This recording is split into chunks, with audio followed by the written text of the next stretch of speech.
Manachai v'reyoy adabano sholom boch leman beis hadenu Eloheinu havak shotov loch. As we just said, lemanachai.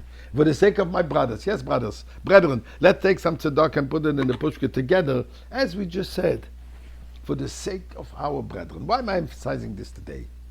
Today, Rosh Chodesh, and first of all, let me wish you all Chodesh Tov, a wonderful Rosh Chodesh, a wonderful month, such a special month, the month upon which we receive the Torah.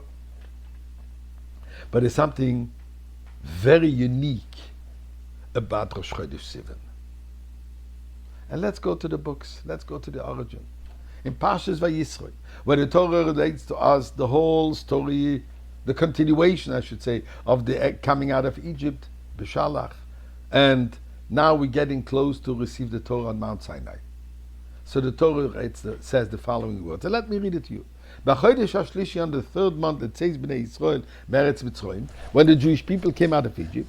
B'yom hazeh, on that day, as explained, the day of Rosh Chodesh, the day of the first month of the month of Sivan, which by the way was a Monday, Bo Midbar Sinai, they came to the desert of Sinai. And it says, gives them more details. Vayisu Refidim, they journeyed from the place called Refidim. Vayevoyo Midbar Sinai, they arrived in the desert of Sinai. And then the Torah says, Vayachanu Bamidbar, and they encamped in the desert. Vayichan Sham Yisrael Neged Hohar, and the Jewish people encamped facing the mountain. Rashi, basic commentator, points out to a grammatical matter in this verse. First, the pasuk speaks in plural, and then the very same verse changes to singular, meaning, here it says, Vayovoyu Midbar Sinai, they, in plural, arrived in the desert of Sinai. Vayachanu Bamidbar, they, in plural, encamped in the desert. And then it says, Vayichan Sham Yisrael, and the Jewish people encamped in singular, Vayichan, not Vayachanu, Neged, facing the mountain. And Rashi says, why? It says, because something very unique happened. Now, Jewish people are known to be opinionated. The old joke, 2 Jews, at least 3 opinions. This has been the case from the moment they went out of Egypt. And before that, throughout their journeys, there was always different of opinions. Go here, go there, the Jewish way. But in this particular case, on Rosh Chodesh Sivan, says in a singular, they camped in singular form. Why? Says Rashi, because it was Ki ish echad b'leiv echad. They were all like one man, one heart, total unity. And then, in fact, it says that God said, now that you're so unified, now is a great moment, an opportune moment for me to give you the Torah. Because Torah cannot give you in a state of dispute. When there is peace and harmony, that's when, says God, I give you the Torah. Because the whole Torah is given to bring about peace into the world.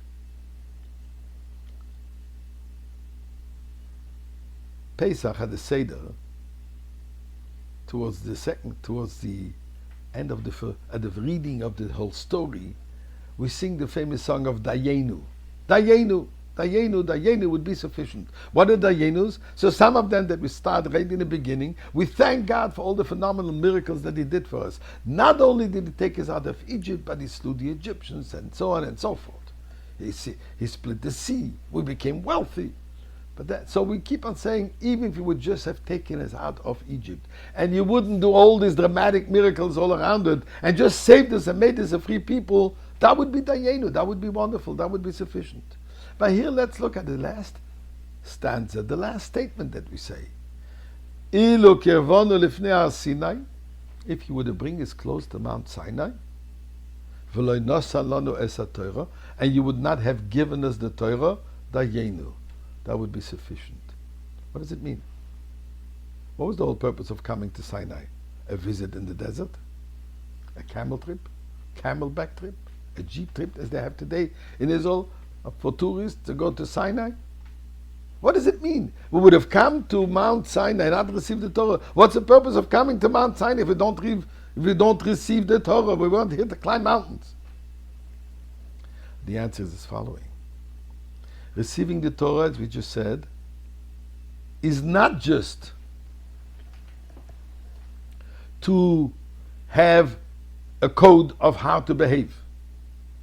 Receiving the Torah was a moment where God united with us in an infinite manner, creating a powerful bond between God and us. So we say the following: the fact that we were unified between ourselves, Kirvanu La'Av Sinai, and this created the unity amongst the Jewish people, that is sufficient. That's similar. That's equal to unifying with God. Because that's how we unify with God, when we unify with another Jew. And what about knowing the Torah? God could have told it to Moshe Rabbeinu, and he would give it to us.